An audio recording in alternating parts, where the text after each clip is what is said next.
don't know anything about it, but it was free. In actuality, it's not really free, right? You gotta gamble. You gotta gamble. But we are heading home. Park into the ports. All those cars. Park into the ports. I think I lost you for a minute. Or a couple seconds. Car coming with a big old boat. The boat looks like it's 5 times the size of the car. It looks like a dude with a big old boat towing, using a caravan. A Dodge caravan. Towing. That's trouble. That's trouble. It's been a while though. I haven't broadcast live my adventures going to work, coming home from work, taking people to the beach. I haven't had a chance to do that. I've been busy working. My wife had a bilateral hip replacement surgery. She's been out of work for about a month. She's going back next week. It's coming along pretty good. It was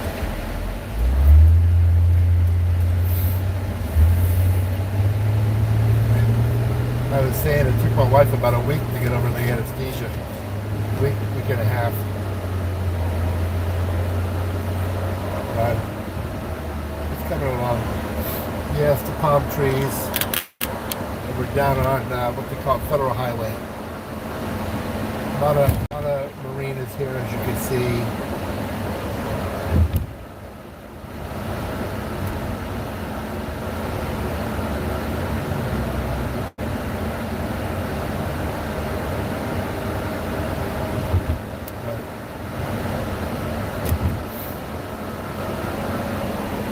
Everything's good. We're just getting towards the airport here in Fort Lauderdale. There's an old looking plane taking off. It's like an old, looks like an old World War II plane. That's 85 degrees in South Florida, in Fort Lauderdale. We're about to go through a tunnel. I might lose you for a second. But this tunnel is actually the runway. We're going under the runway.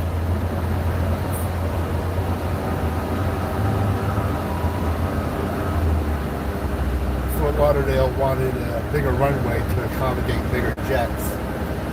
So they built these runways over the highway.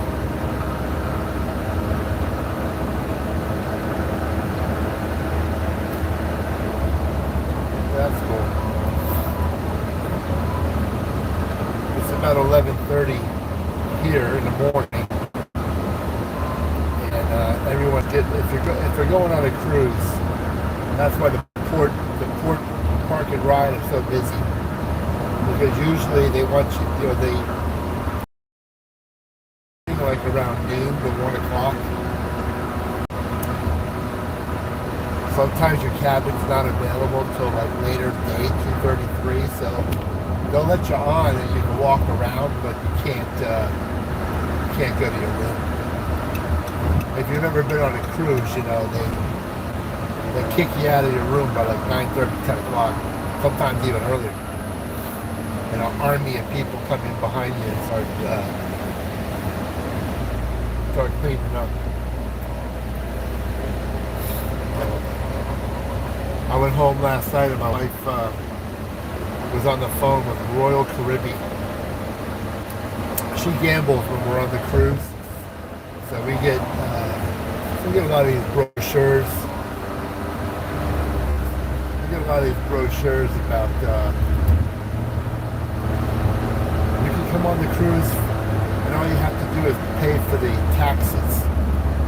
So last time we went on a cruise,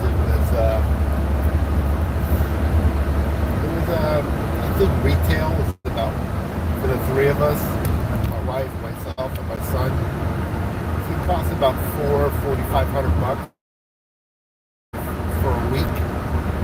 And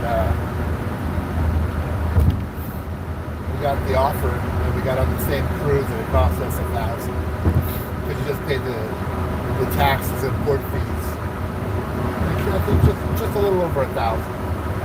And we get these brochures a lot, you know. Just that we work, so we just can't go all the time. But apparently she's ready for a cruise because she was booking it. The only problem that we have is that we live in Fort Lauderdale. We're literally 15 minutes from the Fort Lauderdale port. We're about 30 minutes from the Miami port. And so we go on, so our vacations are usually cruise related because we don't have to pay to fly. We can just jump in our car and jump on a cruise ship, get off the cruise, get in our car, and we're home in 35, 40 minutes. Whereas other people have to take plane flights.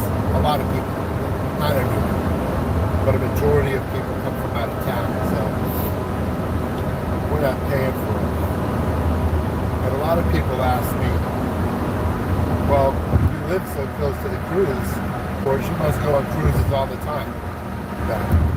No, you know, we're working people.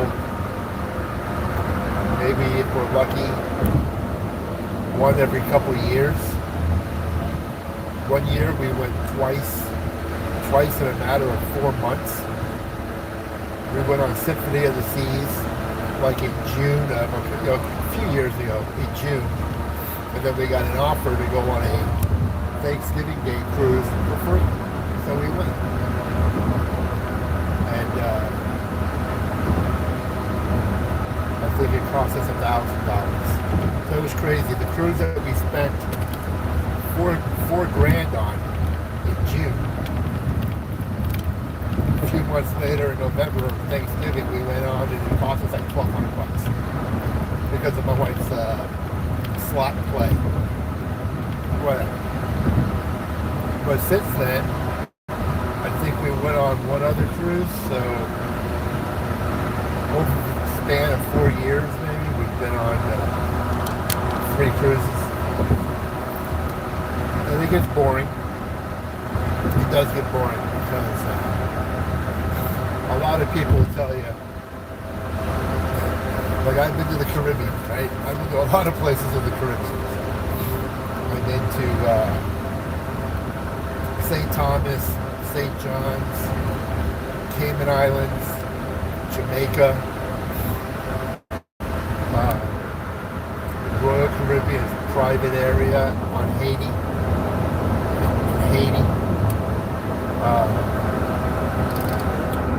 into Puerto Rico, Honduras, all by cruise ship. Hello. And one thing is for sure, if you've been to one island in the Caribbean, they all look the same. They all look the same. A lot of these islands have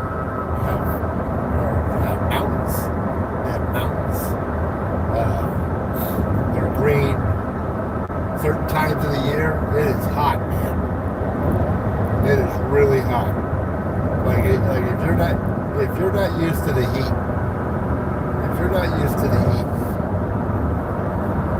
and you go on a cruise, I don't know, in the summertime, it is brutally hot. I was in, and I'm from Florida, and I'm from Miami, and it was hot for me. I was on the cruise ship. We went to St. Thomas, and we docked. And some of these places, I don't know how we got on the subject of cruise ships, but some of these cruise ships, they'll dock, but to get to the main area, like to get off the dock and out of the port, if you have to walk, oh man, you're walking, I feel like it's like a quarter or a half a mile to walk some of these places now, they have, like if you go to Royal Caribbean's private island, it's a brutal, it is a hike. And they have shuttles now. They have like these golf carts that have like 4 or 5, spaces to bring people to the front gate of their private island. It's definitely a walk, and it's hot. I went to St. Thomas one time, and we walked over to the main shopping area, and a lot of these islands, that's what it's about, right? It's about shopping. It's all tourism. They got these shops set up, and they're trying to sell you perfume, duty free, tax free. They're trying to sell you watches. I'm gonna tell you right now, when you get off that ship and you go into these port towns, be careful shopping for jewelry. It happened to me. My wife got scammed on a gold necklace. The charm she bought was gold. The necklace itself is not gold. Don't pay cash. Pay by credit card. Because if you do get scammed, you at least have a chance of getting your money back. Because you can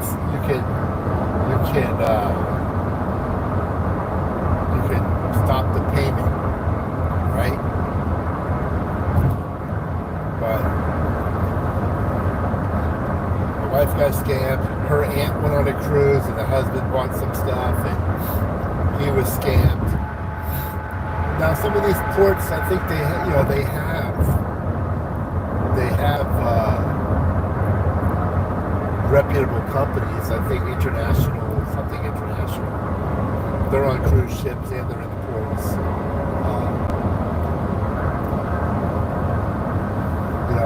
I went and I looked at a Movado watch, a men's Movado watch, and I was pretty tempted.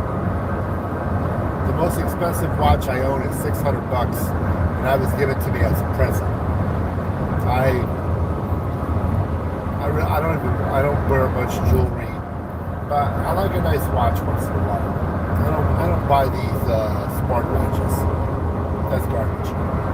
They're garbage. Spending $400 or $500 on a smartwatch when you can spend $400 or $500 on a gold watch, and after 3 months you're throwing after a couple of years the smartwatch is obsolete. The Samsung Apple is obsolete, but the gold watch still holds value. So I wouldn't. I don't buy those smartwatches. I have no desire. My wife bought one for her and my son, and you know what happened to it? They wound up in a drawer. We paid all that money. My wife she had something. I don't know. I can't explain it. She decided to go to the AT&T store and upgrade her phone, my son's phone, and then they talked her into buying smartwatches. My son doesn't wear any type of jewelry, so he doesn't, or anything, so he didn't even have, so he never used a smartwatch. And then my wife buys the smartwatch, and she don't use it either. She uses a gold Movado that I bought for her 15 years ago. It's a plain gold case, gold band with a black face with a simple little golden thing dot at the 12 o'clock spot. She's been wearing that for 15 years. And I told her when she bought the smartwatch, you're not gonna use it. So we got roped into that, paying all that money for nothing. Yeah, so now I am heading home. It was a successful trip. The casino, not so successful. I'm down about, I don't know, it's crazy. I was up about $1,000. I was up about $1,000 over the course of a month, because I don't go that much. And now the past week I'm down 600. So whatever you win, you wind up giving back. I'm still ahead, but it's just they giveth and they take it away. But they give you a free bottle of liquors. I guess you can go home and drown your sorrows. But yeah. So when I get home, I got some work I got to do. I got some charts I got to go into and do some notes. That should take about an hour. And then I have to assist my wife in showering because of her hip replacements. And I got to change out some of her dressings.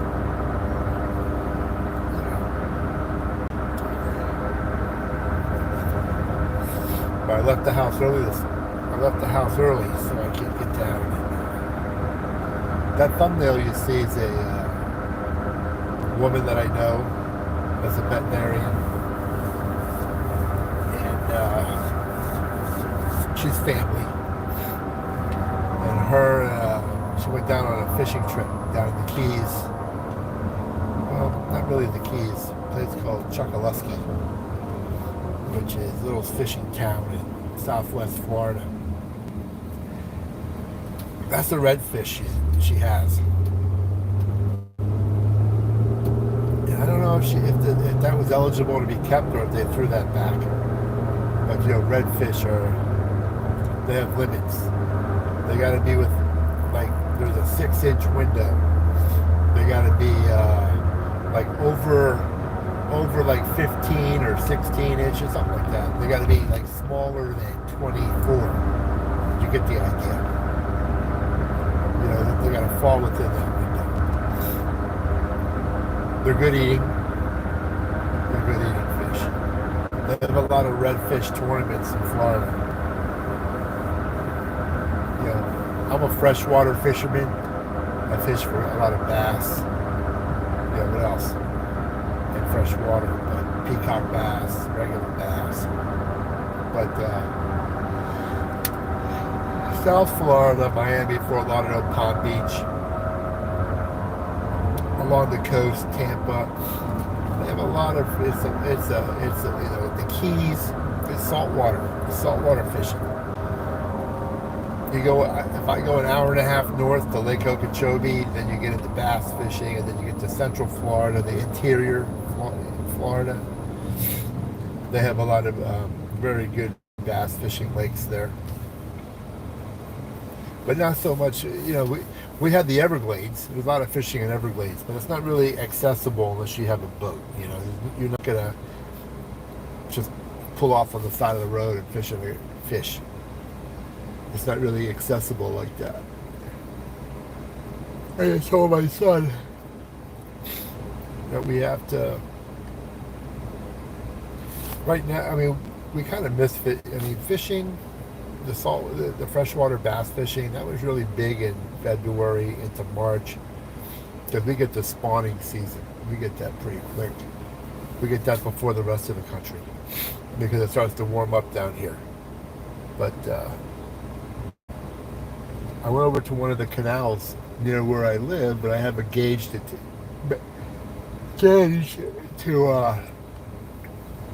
take the water's temperature, and literally the water was 80 degrees, 15 feet deep.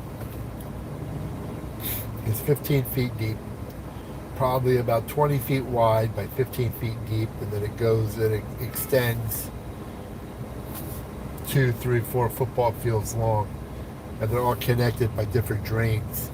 And you believe the water was 80 degrees. That's brutal. Hello, everybody. That is brutally warm water. So you got to go find the shade. The fish go try to find the shade. Any type of overhanging branches or something. They go, you know, they're in search of 70-something degree water. Down here, Bass Lake, mid 70 degrees. So you got to go find they say go find the warm water. The problem is if the water is too warm, the fish become lethargic. And if it gets too cold, they become lethargic.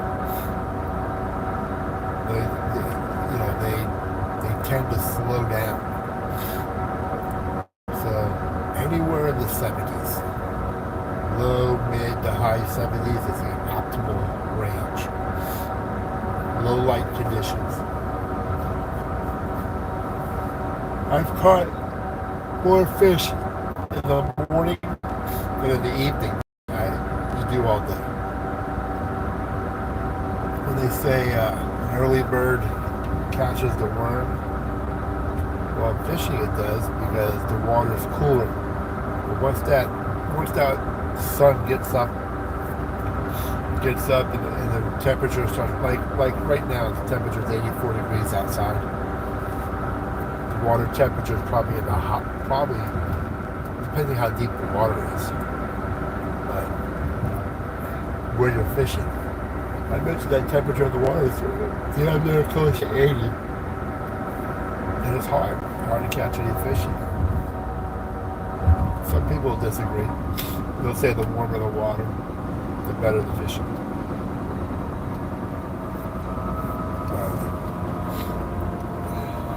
I've had more success fishing for bass either in the morning or in the evening. Once that sun gets up high and everything starts heating up, the water starts heating up, it's hard to catch anything.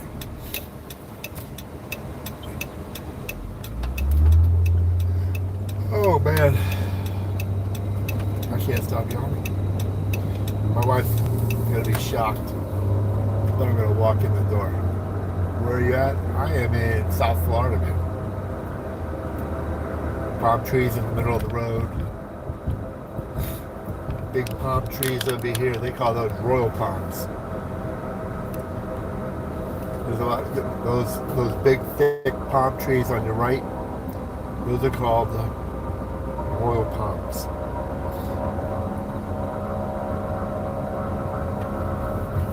They probably those are the city has put them up.